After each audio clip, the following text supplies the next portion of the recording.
Hello everyone, welcome and thank you for coming back to Listening In, the National Counselling and Psychotherapy Society podcast. In this series, we want to give you the opportunity to listen in to some of the conversations that we are lucky enough to have every day, that is, with a variety of people and organisations all working in the field of mental health and well-being. Please be aware there is a brief mention of suicide in this episode. Gemma Khairi is the Director of Operations with Helplines Partnership. With around 350 members, Helplines Partnership is the membership body for organisations that provide information, support or advice via phone, email, text or online. Gemma and her colleagues work to maintain standards. They offer training, advice and support across the helpline sector. With a kind and generous father who raised Gemma and her brothers alone, Gemma witnessed the art of compassion from an early age as her dad worked to support people in the community as well as caring for Gemma and her siblings, including her disabled brother. And maybe as a natural extension of those formative years, Gemma went on to study human rights and social justice, which then took her into a variety of roles, working alongside some of the most vulnerable people in society. Young care leavers, young offenders, street sex workers and people living with HIV. Specialising in working with children and young people, Gemma then went to Childline, which was her first experience of what it's like to run a successful helpline. And now with that wealth of experience and knowledge behind her, as well as her own innate desire to support others, Gemma finds herself in her current role. I really hope you find our conversation as interesting as I did. Gemma gives us a glimpse behind the scenes of taking a call on a helpline and the intricacies and the complexities of this type of work. There are stark differences between the relationships created in a therapeutic setting and the one-off, sometimes distressing, sometimes anonymous crisis calls that helpline staff may deal with. We discuss the pitfalls of burnout, compassion fatigue and vicarious trauma, as well as the things that can be done personally and professionally to mitigate those inevitable hazards of this type of work. It's estimated that there will be well in excess of over 60 million calls to helplines annually, according to old data. And thanks to Gemma and the team at Helplines Partnership and all those they support, we can feel confident in referring loved ones and clients for the help they need.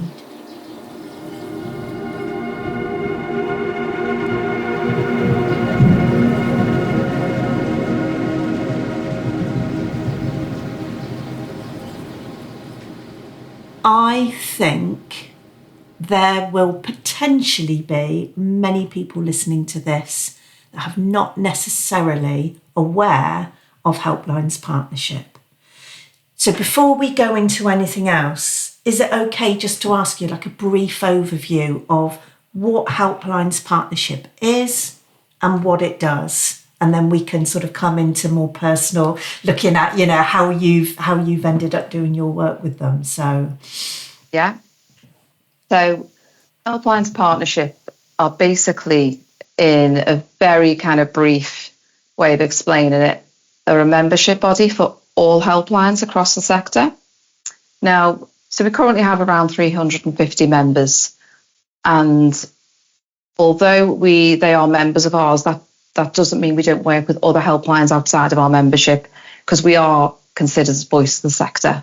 Mm-hmm. So that there's thousands of other helplines out there. It just may be that it may be a funding issue as to why they can't kind of join HLP family, or it could be that it's, in terms of kind of their need for training or their need for any aspects of what we provide is just not right for them at the moment. So they just dip in and out as and when they wish to. Now, we're not a regulator of the helpline sector, and that's really important to point out. But what we are, and what we are very, very kind of passionate about is driving quality in the sector, because you yourself and some of your listeners will know that when you're working with, vulnerable adults, young people, some children, because there are helplines out there that work with children, you have duty of care and a real responsibility in terms of your practice. So we provide something called the Helpline Standard accreditation. And what that means is helplines that choose to be part of that will be assessed, and we'll look at everything in operations, safeguard pathways, your complaints procedures, HR, anything you can think of, we will look at, and we will see, what sort of best practice is in place. Very much, in particular, supervision, how they look after the staff well-being, because that's a real key issue in the helpline sector and any care and helping sector, really. So that's one of the main things that we do. And we see that as having, a real influence over, best practice then, that can kind of feed into staff, feed into the teams, and so that goes on. We also provide a lot of training specific to the helpline sector. That being said, we do actually train non-helpline sector groups, individuals as well, and we've seen a sharp increase in that. I would say, particularly in the last 5 to 6 years and post-COVID. And obviously we provide consultancy, so anything to do with, kind of policies, or going in and maybe kind of doing observations around the operations and seeing where there's, improvements that could be made, to workshops or strategy workshops. So we're quite diverse in what we offer. Yeah. But the key aim is to obviously improve quality and ensure the teams we work with that we offer our advice in terms of how you have not just best practice, but a really good culture as well. That's something that's really important to us. Yeah. So it's just sort of clarify that. So what you're talking about is driving up standards, maintaining standards, offering support. And I know that's a big part of what you do. And as you've just alluded to, ensuring that the culture and staff well-being are all really kept in mind by the helplines that are run as well, because, and I'm sure we'll come on to that, similarly, sort of counsellors and psychotherapists, many of the people that work on helplines are listening to some really difficult and having some really difficult conversations for their work, aren't they? Yeah, definitely. Yeah. And there's some key areas that I would say are most popular, that helplines tend to kind of tap into. As you would imagine, engagement skills. And we kind of start with basic listening skills and active listening, which obviously, yourself with that, you recognise that's the very basic of engagements, but so important that a lot of people don't have. And it can really help, not just in your professional life, but in your personal kind of interactions as well. So we start with that, and then we've got 3 tiers to that. We move into kind of moderate, intermediate, and then we go into more advanced.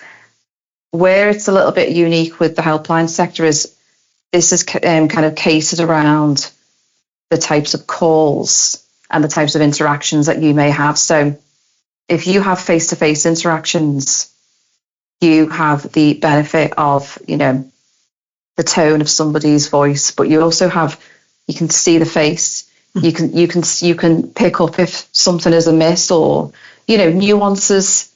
I think you little kind of points of contact that you can kind of say, oh, I might just kind of maybe go down this route, or I might avoid that because I'm sensing there's a little bit of a, pushback there. And in terms of safeguarding as well, I think it's really important to say you're much more protected and have much more options, I would say, believe it or not, in a face-to-face context, because your policies are very particular, and obviously it's borne out within, whether it's your counselling practice or whether you're working within an organisation, and it's very clear. And obviously I know from personal experience, you have your contracts before you engage in your counselling practices and those sorts of things, and they're very protective. In the helpline sector, it's much more complex, I would say, and a little bit more difficult, because dependent on how somebody chooses to engage, it could be a web chat, it could be an email, which is not a live interaction. And even with traditional telephone, you can't view or see the person. And there's been many occasions where people have come through on calls, have explained who they are, so, gender, age, and we found out later on that that may not have been the case, because they wanted to protect their anonymity to that level that they may have. So even from a point of view as a practitioner, we all do it. We all kind of, form images and people in our minds, and the information you are given, your brain subconsciously will form that image, and maybe kind of, and it's those it's those biases that we have, and you just have to recognize it and then kind of work yourself backwards. That's okay, as long as you recognize that. But when you are working sometimes in the unknown, you're having to use a lot more of your senses, and I would say, really steer away from making assumptions, because it can get you into more trouble I would say in the helpline sector than it can in a face-to-face. I mean, we should never make assumptions, but it's much more layered, I would say, and you just got to tread carefully. That's fascinating, Gemma. I hadn't even thought of the fact that somebody calling a helpline for whatever reason may still feel the need to remain anonymous to such an extent that they will provide that false information. And of course, I suppose for counsellors and psychotherapists, many of us will be used to perhaps doing telephone counselling. It's a method I particularly enjoy. I really love it for all the reasons you've just said. It's such a different way of working. I actually find it a very intimate way of working. And you notice other things, don't you? The way somebody's breathing or the pauses, and yes, you're not getting that visual body language, but you're using other cues. But of course, the difference for us is, for the most part, in most situations, this person that we will be working with is presenting, as themselves. And the chances are, all being well, that we will see them through, form a relationship. And it's a process with a beginning, a middle, and an end, as it were. Whereas, of course, I understand with some helplines, at least, this could just be a one-off call sometimes.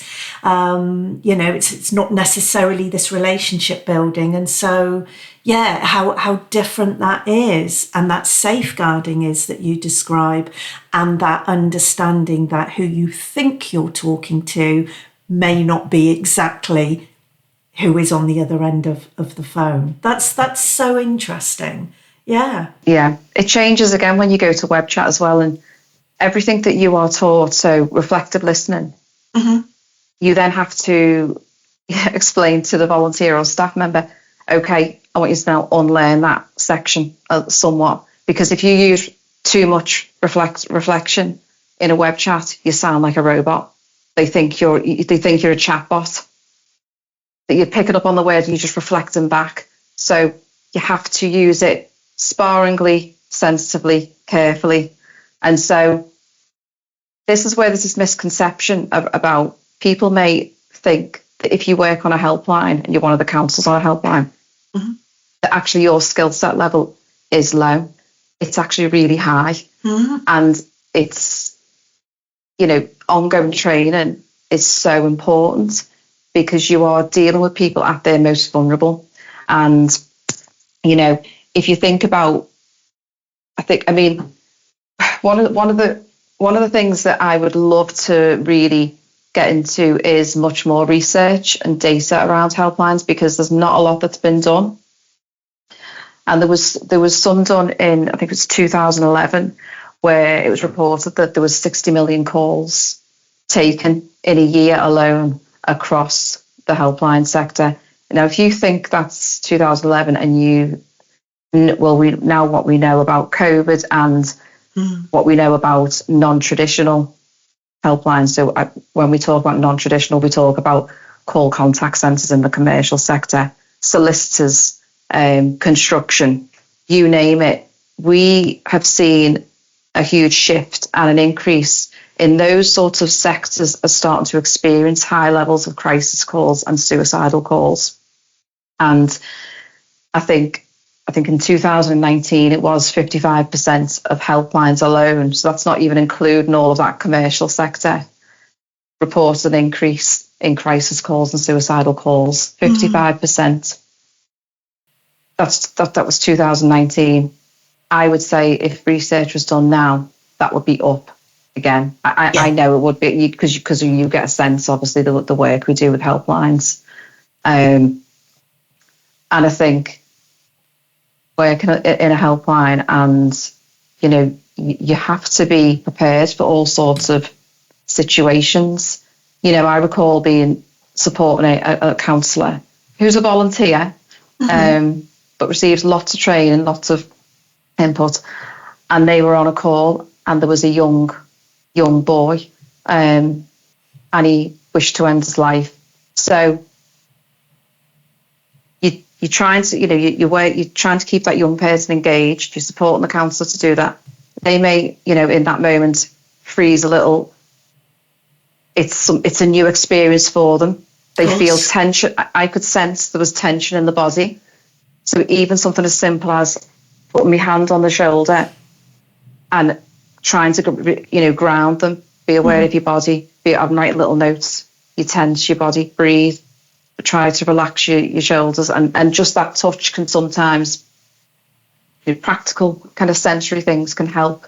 You're then trying to support them in how they, as you're listening to the call, you can hear what's taking place, trying to kind of relax them, because obviously then it flows a lot better. As you know, the more tense we are, the more we forget, we kind of go into maybe panic mode. So, it's kind of multi-layered. And then there's the point of interaction where whilst I'm doing that, I'm also then looking and hearing for any sounds. So there's by a bridge, there's water, and you're hearing like outside noises. You can hear the odd car in the background. So you're broadening your senses because you need to risk assess on a different level. So if I'm sat in a room and, I may be counselling a young person or an adult, obviously I'm using my senses slightly differently in that moment because you're tuned into the individual, but you've got a lot of the, cues that you wouldn't have. In a situation like that, you're managing the volunteer, their anxieties. You want them to be, this is going to be good for them long term because it will build some resilience and they've been exposed to it. But it has to be managed carefully so that this exposure does not then send them in a much more negative space of mind. And you want the best outcome for that child at that time, and that is the key. So there's a combination of factors that need to work there. Good skills, good practice, a very supportive environment, a good supervisor supporting the volunteer on the call, to ensure that kind of the cycle of empathy is there from young person to counsellor to supervisor, and then potentially on-call manager if you then have to, breach confidentiality and you have to go down the road of working with what we call the SPOC, the liaison officers, the specialist officers in the police, whereby they will initiate the trace. And that is not an easy thing to actually go into as well. So in that interaction, that whole helpline room, you're counselling, you're then risk assessing, you're then writing kind of risk assessment notes, you're then a referrer, then you're liaising with police, potentially ambulance service. Once that's, kind of completed, you're then having to make sure we need some adequate debriefs here. Yeah. person cannot leave without a debrief. There can be kind of resistance to that. I just want to go home. I'm tired. I'm drained. It's taken its toil on them. And it's how you explain, but it's very important that you don't take that home with you. And just a mini debrief that night will not be enough. There'd have to be something after that, maybe, like a group supervision or a bigger debrief. But in that moment, something that can kind of allow them to express how that call made them feel and what was the impact. So you then act as a facilitator. So when I say it's complex and it's layered, that's what I mean, if that gives you an example. Oh, it's absolutely. I mean, it's unbelievable the work that you are all doing in that. You're giving a really brilliant you're painting a really great picture of not only the work, but the systems, the people within that whole process. And again, I'm mindful of my fellow professionals. So we will all be familiar with suicidality, suicidal ideation, and what we need to do in that if we're working with a client who's feeling that way. But it's going to be really very unusual for us to be in that live situation with somebody while they are in the act of considering doing it in that moment. And I mean, I can barely imagine, what that's like. It was really touching, actually, just to hear you talk about just that hand on the shoulder. I'm really familiar with that. I do that obviously with consent, with permission, and it's very rare, but sometimes I'll do that with clients if they've, become very distressed or upset or whatever. And sometimes it'll be like, how would you feel if I just came and sat alongside you? So sometimes I'll just sit next to them, so I'm not sat there, looking at them. And then, again, depending who it is, depending on how they're feeling, I might say, how about if I just put, and I'll just sort of rest a hand on their back will be what I tend to do. Like I say, in very rare circumstances, but sometimes just that simple feeling, sense of touch, isn't it? Like you say, grounds people, can bring them down. I want us to come back to some of that work, Gemma. You've already done such a brilliant job, I think, of helping us understand the differences in what you do. And I should actually say as well, for people that don't know, when you're talking about your membership or helplines that you support, it's not just mental health helplines. There's all manner of different ones. And again, we can come back to that. But yeah, you've really helped us understand, the nature of the work, the complexity of the work, and the differences compared to what somebody like myself might do. But really interesting is how any of us end up doing the job we do. And I just wondered if it would be okay to just sort of ask you about your background and what your path has been that's brought you to this point of working for Helplines Partnership in your current role. So I think it's important. So, I mean, you can talk about personalities and our likes and dislikes and those sorts of things, but we are shaped by our childhood, 100%. And I think, without going into too much detail, but one of the two main key areas for me that I think by the time I was 14, maybe, that I knew I wanted to be in the helping sector, to help people was where my calling was. And that came from, I would say, my dad and my brother. So my brother had something called Friedreich ataxia, and he was only meant to live till he was 21. He lived till 38. He actually kind of broke the record. I think it was unheard of at the time. But so I was a young carer from the age of 5, 6, and my dad was a single parent, so he looked after myself and obviously my brother, who was in a wheelchair and had some issues. So my dad was an incredibly kind, generous, caring soul. Originally from Malaysia, settled in Liverpool in his 20s, and he's been there ever since. So he was actually a carer. He cared for the elderly in the community and people who had obviously had accidents, needed rehabilitation. So he was a carer. So, Christmas Day for us was kind of split into two halves. So in the morning, he would be up very early and he would be cooking about 10 Christmas dinners for clients that he knew didn't have any family and would have no contact that day. So I would help, prep. We'd wrap them, prep them, and then we would go around and deliver the meals to all of his clients. And that would have been the only contact from anyone they would have had that day. No family, no friends.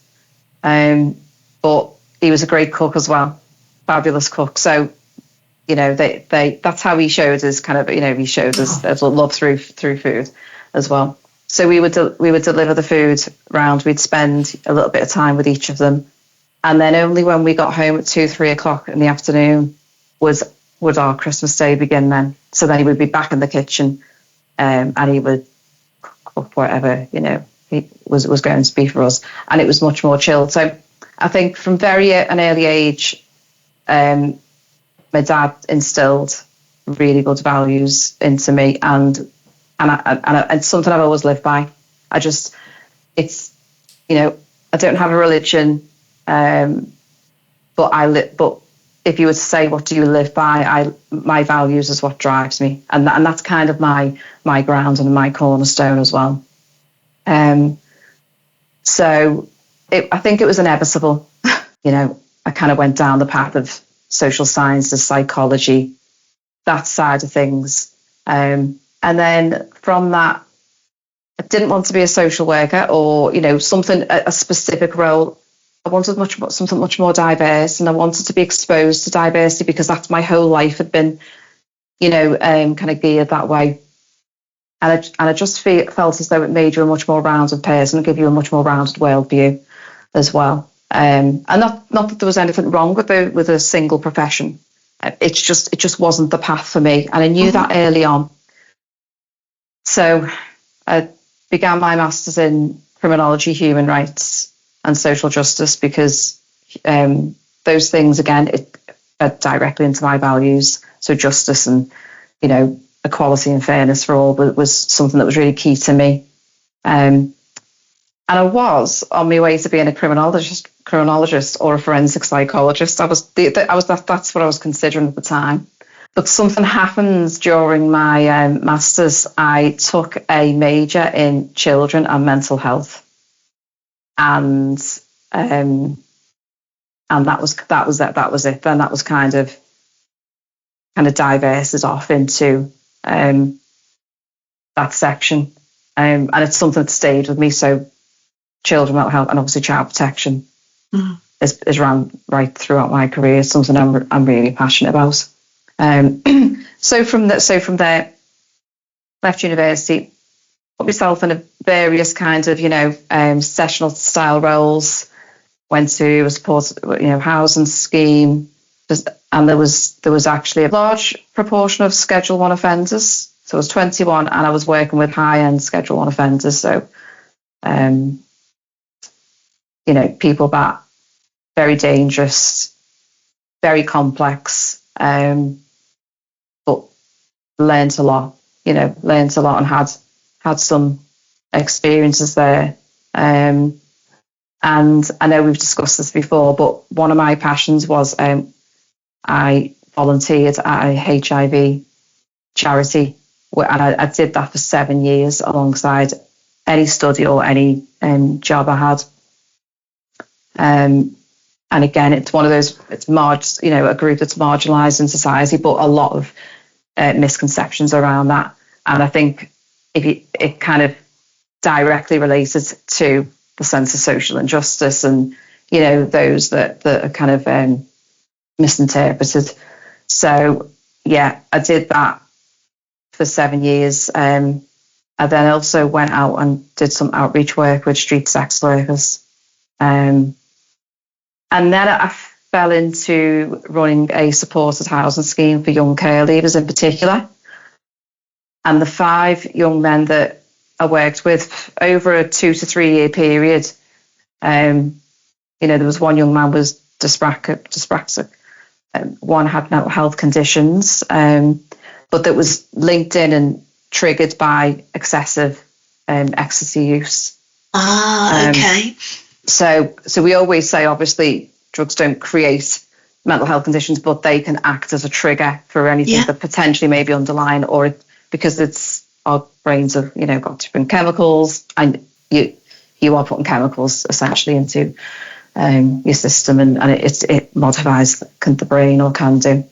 And another was incredibly vulnerable, suffered a lot of sexual abuse and trauma throughout his life. So you're working with young people who have got very different needs, very different, and that felt comfortable for me. That's kind of, I was comfortable in that space. I think that's where I think sometimes it led me into that path. And from there, I became a drug and alcohol worker and a counsellor with young people. And so then I would work one-to-one with young people. And these are young people who may have had serious alcohol issues, heroin, cocaine, you name it. Mm. And one of the things I found over the years working with those young people was loss was a recurrent theme. And I don't just mean loss as in a death in the family, but these young people experienced multiple losses. So loss of a parent just leaving, loss of potential siblings. Just loss was the underlying, and it really stayed with me, and I got really interested in that. And I think at the time, it was many, many years ago, I read some research around it that there is a direct correlation with loss and kind of, poor mental health. And when you get that repeated kind of loss, and it kind of like upsets your foundations, you that stability, that core need in people. Mm. And obviously a lot of the young people I was working with as well, because of the drug and alcohol use, they were kind of maybe being kicked out of the home or back and forth. And so there was no real kind of grounding or stability there. Or the work that you did and the preventative work would go well, but then they would be returned into the same environment, and then the same triggers then are there. And it's so difficult, for anybody, any adult, never mind a young person, to then obviously, maintain the kind of work they've done. And I did that for a while. And I also went into youth offending institutes and prisons. So I worked with some young people who would obviously, had killed other young people. Gosh. Had been involved in really traumatic, events where it was serving long sentences. Again, some Schedule 1 style young people as well. So working with those kind of like predatory kind of behaviours and those sorts of things. So I think, I think in particular, because you work with young people, I was more trained in the person-centred and CBT style. Okay. Because they responded much better, in that mode. But like yourself, I don't know if you agree with me or not, but every single young person that I worked with, all different. And so you could never go in with the same kind of like, method, pathway. You had to alter, and adjust to that person. I think that's really important. And it's the same on the helpline sector. When people think, well, if I'm taught a certain model or a certain way, I have to stick to that verbatim. And it's like, no, that's your framework. It's like your protective kind of, but you have to respond to what's in front of you. And that is a whole new learning and a different part of your brain, isn't it, that when you're trying to kind of teach that skill or get that through. But that really shaped me. And then from there, I went into the helpline sector. I set up the first childline base in Liverpool. I didn't know that, Gemma. Yeah, so we had one in Manchester, and that was our kind of what we'd call our sister base. So I started to work from the Manchester base a little bit. And then I was the first member of staff in Liverpool base. And at the time, NSPCC had a group of social workers that provided a web chat service. And what they did, they brought Childline under the umbrella of NSPCC because it used to stand alone. But they brought NSPCC kind of like took over Childline in that respect, which made sense because, you know, Child Protection Helpline, NSPCC, it was seen as a, you know, really good fit. But you had obviously social workers and then Childline staff who were not social work trained. So they amalgamated. So then I began line managing a group of social workers. I see. So you can imagine that you know, there was some resistance there, but it's understandable because it's change, isn't it? Any process of change. And it was two organisations that just operated very differently and just had to get to know each other and get, you know, and mould. And I think at the time, I'd be lying if I didn't say I felt anxiety about line managing social workers. You get that sense of imposter syndrome kicking in. Oh, well, the social worker, well, I'm trained this way, because I took a very different route of training. So although I had maybe the same knowledge, I think sometimes there's a hierarchy within maybe sectors of, well, this is where you need to be, and if you haven't got your social work qualification. So, but that was my own feelings. I had to own that, and I just had an internal dialogue with myself, which is what I've always had, and said, right, just be yourself. Just be yourself and things will work out.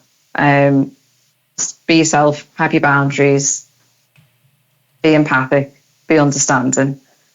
So that's what I did. And thankfully, the ones that left, I had a very good relationship with them. And they said, you know, so that it wasn't that there was any, but they moved on back into the field. And a couple of them stayed. And then we started to build the team. So from obviously just me, I think when I left, there was around 170 staff, volunteers, counsellors, and you had to train each cohort of volunteers, and they went through an 11-week course. So the training in Childline is very intensive, and rightly so, because you are going to have access to the most vulnerable children, young people outside of a counselling environment. And you know, some of these children have been physically, sexually abused. They've witnessed and seen significant domestic violence, coercive control. Some homeless. I mean, you name it. We had, you know, an array of all sorts of scenarios. But what was important to me and the people that we brought on board was the support and the practice had to be. So that's something that's always been really important to me wherever I've been. If I need to know that things are being done well, and if they're not, I will do my best to try and improve that. And as a team, you know, we need to be all in it together in that respect. And if somebody isn't, well then, okay, it's my responsibility to find out why. Why that isn't, and help to understand what's a blocker for them. So it grew, and it was we had a lot of support. We had group supervisions, we had a lot of debrief practice. I used to do regular observations in the shifts, because even though things were going well and we were one of the best performing bases, and the culture was good, you can't take it for granted. You have to consistently, you know, it's it's okay reaching a really good space, but consistency is the hardest thing in life. Yeah. It doesn't matter about that you've so anyway, I could achieve the helpline standards as a helpline, but the biggest step is me doing that, is us as a team doing that consistently, sustaining it, yeah, maintaining it, yeah. That's a whistle stop tour of my professional background. And then it led me to Helplines Partnership because I felt as though I'd done all I could at Childline. It was in a good place. You know, I left it in a really strong position. But I had ideas, I had vision. I wanted to have more influence across the sector as opposed to just one helpline. And so that's where the move to Helplines Partnership came in. First of all, thank you. Yeah, thank you. It's always really fascinated me how we end up where we are. I want to first of all come all the way back to you talking about your lovely dad. I think when we end up in these supporting roles, caring roles within that type of work, it can be very easy perhaps to believe that that comes from a lived experience and trauma of our own. And of course that is sometimes, part of it. But what stood out to me from what you were saying is something, again, funnily enough, I can really relate to. And that is actually just what you were witnessing, what your dad was modelling for you. And here was this person full of generosity, care, wanting to support and help more vulnerable people. And it sounds like really going out of his way to do that, not just because he was being paid for it in terms of work, but because that was where his heart was. And I grew up in a really similar sort of situation with parents who were, very much a part of supporting, helping within our quite small, it definitely wasn't Liverpool, within a really small community where I live. But it's interesting how that can also feed into perhaps what takes us forward. But I think coming to the other end, what you were just saying about imposter syndrome, it's interesting, isn't it? I think so many of us can really experience that in all different manners and ways and places and for many different reasons. But for you, Gemma, at that point, as somebody listening to what you've just described, it's amazing, because what you've outlined is a wealth and a breadth of knowledge and experience before you got to Childline, line managing a load of social workers.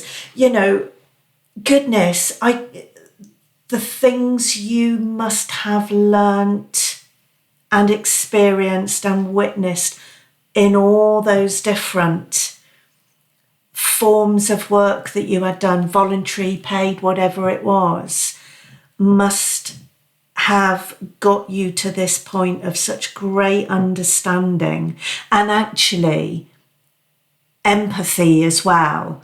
I know, that's a very natural, perhaps, trait for many of us, but it doesn't mean to say that we can't continue to nurture that part of ourselves. And I think when you have that diverse breadth of experience and working with lots of different people and understanding reasons for behaviours or difficulties, for me, I don't know, I know we can't speak for everybody, but for me, that really helps make us more empathic, perhaps. I don't know, does that sound a slightly controversial thing to say? I don't know, but I've said it. I don't know. I just think the more we can understand, for the most part, the more empathy that generates, perhaps. and compassion, actually. Maybe that's the word I'm reaching for as well. So by the time you've got to that place, here you are with your imposter syndrome, and yet I'm, imagining this young woman that's just full of all this understanding, empathy and compassion that she's bringing to the role. So, that lived experience versus how other people see us can be two very different things, can't they? Yeah, definitely. And I am a very open person, so I will express when I have times of difficulty, and every so often throughout, different parts of my life, sometimes I don't know, obviously we haven't, touched on it that, but I've experienced times where I've had compassion fatigue, or I have thought, I need to switch. I need to maybe leave.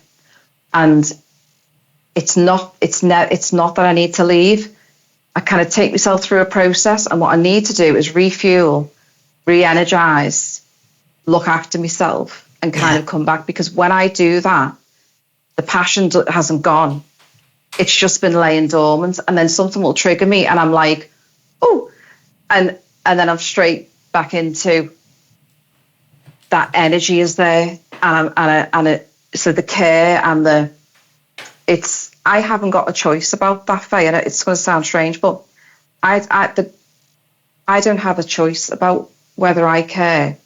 It's part of who I am, and I can't switch it off. Yeah. So it doesn't matter what I do, and whether I, was to stay in the helpline sector or go into, another area, but it would have to be something I cared about, or that I was deeply invested in. And so I think when people say you have a vocation and a path, I've had opportunities to maybe go a different path, maybe earn more money, maybe go, traveling to, certain offers that potentially others would say, oh, you're mad. Why didn't you even explore that? And the simple answer is because it's not me, it's not who I am, and it wouldn't make me happy. So you have that internal dialogue and fight with yourself sometimes around those sorts of things. And I just touched on compassion fatigue, and I know we talked about vicarious trauma previous, but again, it's something I'm really tuned into and really kind of keen to share the message about, because it's not just the helping kind of professions like yourself and the helpline sector. We're finding it's coming into other areas. It's coming into much more about society and our communities than people realise. And I think when organisations or certain individuals don't have the right kind of supportive measures in place, over time it can have serious ramifications, and it's producing much more kind of poor mental health in therapists, counsellors, helpline sector, call handlers, because obviously you're that secondary trauma. That could be a one-off, but when we talk about vicarious trauma, that's where your worldview changes, where it's shifting your thinking, and also can make you risk averse, can make you much more risky as a practitioner. Then you kind of like your physical symptoms, just such as sleep, headaches, you start developing health problems. We talk about empathy. If your empathy starts to wane and you start to feel a sense of desensitization, then there is something going on, and that's a bit of a red flag to say, I maybe need to do something different here within my self-care. But even as practitioners, it's not just for us to do alone. We need help, we need support. We ourselves need somebody to say, stop, and maybe let's see what we do here. Let's see what we can offer the community. Even if, I think for therapists in particular, you can get used to working in isolation. A lot of the time you've got your clients and you book them in, and so if there isn't a conscious effort to have a group somewhere that's maybe set up, clinical supervision will help, but I think you need more than clinical supervision. I think you need group kind of debriefs and certain group settings where a different sort of facilitation takes place. And maybe you're looking at, obviously confidential, of course, but you're looking at some of the stories, the trauma that you hear in a different way, and you're able to explore it from a different angle to try and kind of get that understanding. And there was, so if you know, but there was an interesting stat about therapists, in that 70% of therapists that worked with sexual abuse clients developed vicarious trauma. And so it is a big issue. It's a big issue in the helpline sector as well. But the problem in the helpline sector is that it's hidden a lot of the time.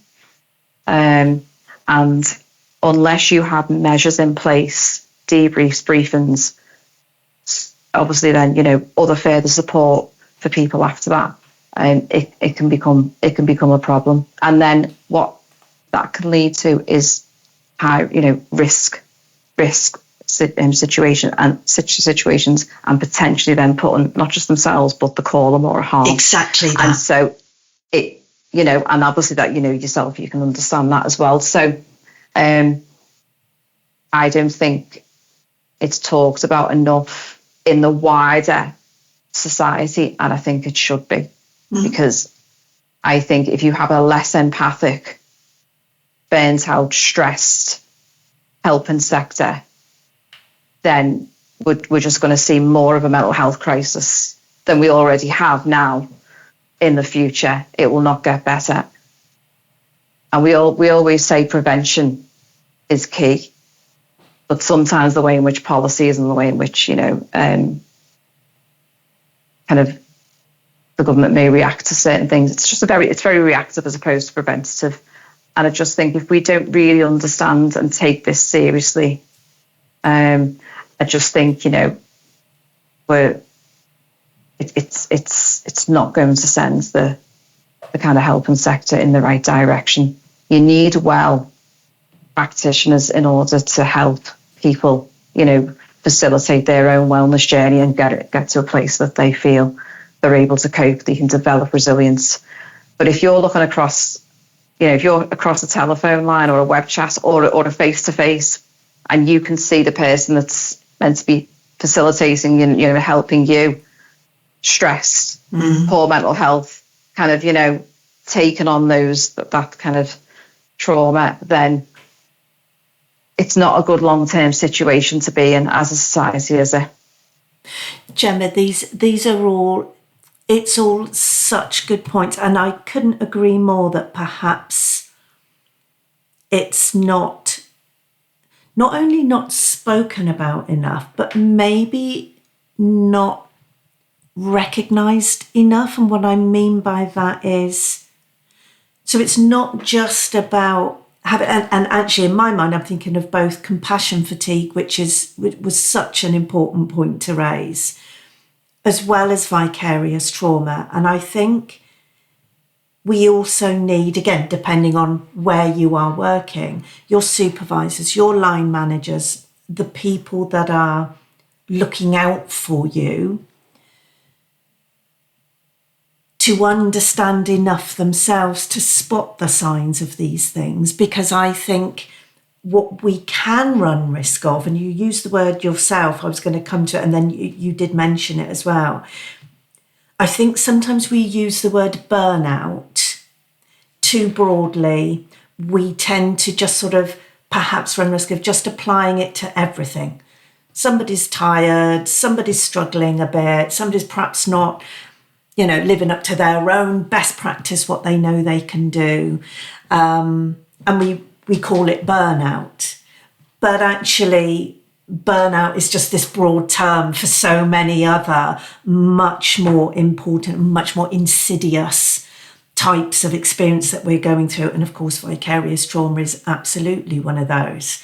I think actually COVID was a time when perhaps many of us were experiencing that, because it's that classic thing that we were supporting people whilst at the same time going through the exact same experience that those people were as well. So, many I'm going to use the word very broadly, helpers or supporters in whatever context that may be, were living this too, and worried about their own friends and family or their own health, and yet we're having to support people. And I think, compassion fatigue, vicarious trauma, all of these sorts of things were potentially coming into all of that.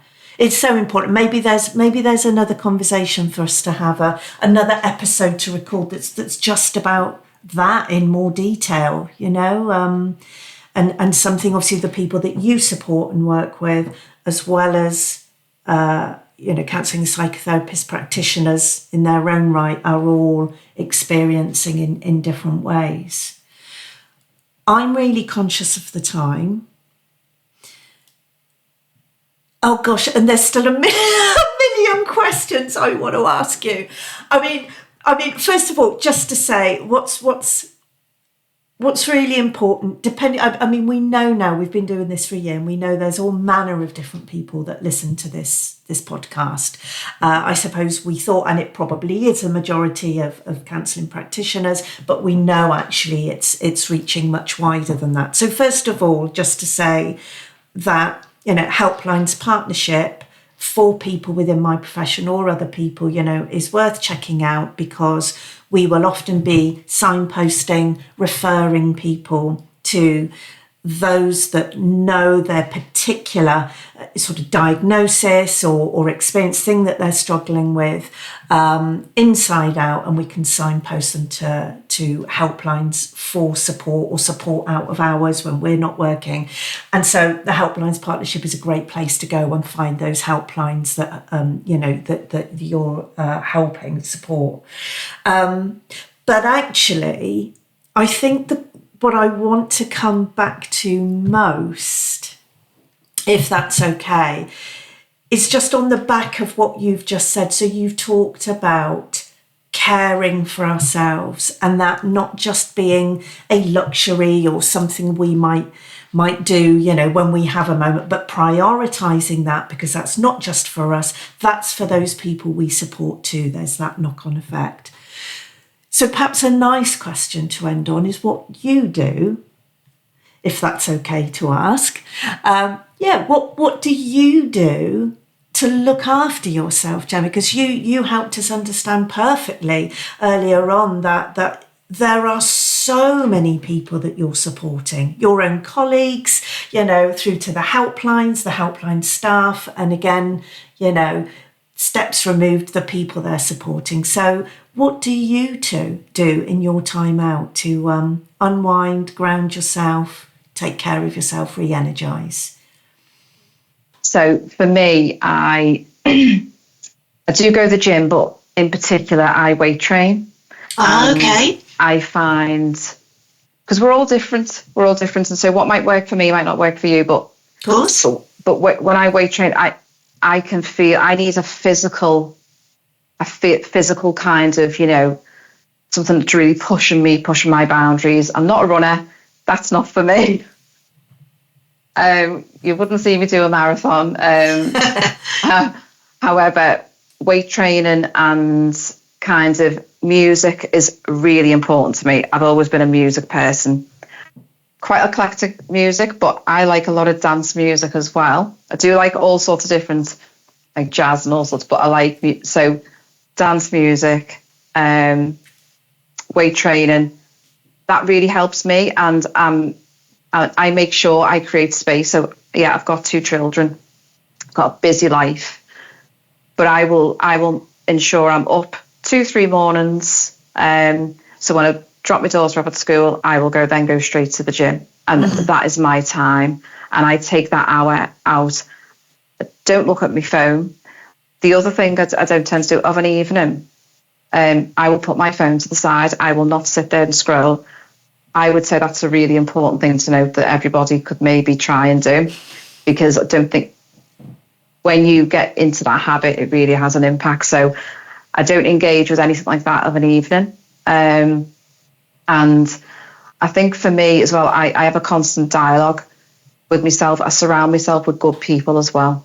So good people who, if I know I need to talk, I've got a handful of people who I think, right, and can we just have 5 minutes? And I'm able to talk. I think nature as well, just getting out. And one of the key things for me, other than the weight training, is water. Now, obviously, I'm lucky enough to live in a city that is a port city, so I'm surrounded by water, and we live right by the River Mersey. So I often will drive and just look at water, and it just has an instant calming of me. And I think what it is whatever works for you. It's finding something that just kind of just takes your brain from there to there, and you can instantly feel a sense of calm. Now, it may take people a little while to kind of find that, and I know a lot of people obviously very easily can slip into, a glass of wine or, this or that. But I think when you find something, a really good habit, it's the consistency of it. So you might not get the huge benefit from it straight away, but if it's something you enjoy, do it often, build it into your week.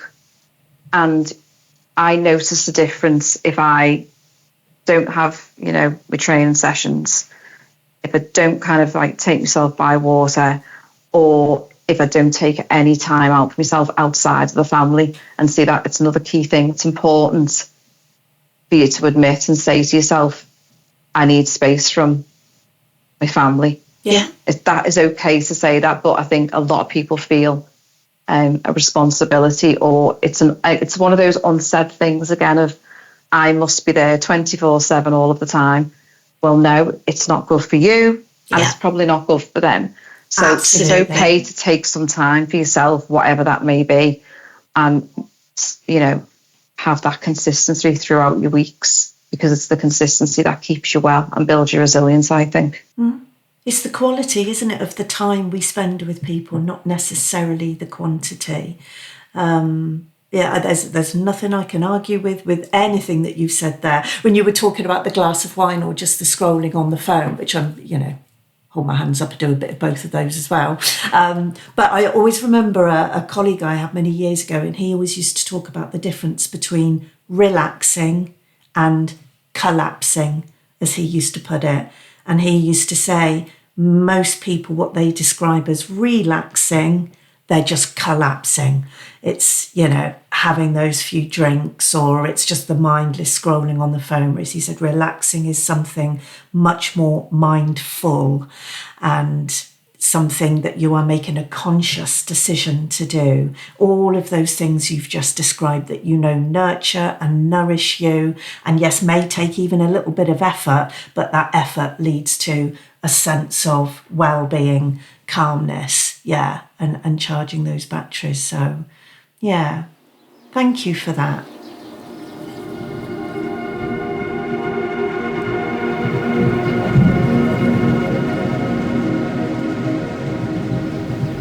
Thank you to Gemma for talking to us today, and thank you for listening in. Links to hear more about the work of Helplines Partnership will be listed in the show notes below. This podcast is brought to you by the National Counselling and Psychotherapy Society, a professional home for counsellors, psychotherapists, and over 120 wellbeing organisations across the UK. Autonomy, diversity, creativity, and community are at the heart of what we do. We're creating a positive space for conversations with people who share common beliefs and goals, because together, our voice is louder. If you would like to know more about the NCPS, please visit www.ncps.com for more information. And please remember to follow and subscribe to this podcast so you're always part of the conversation.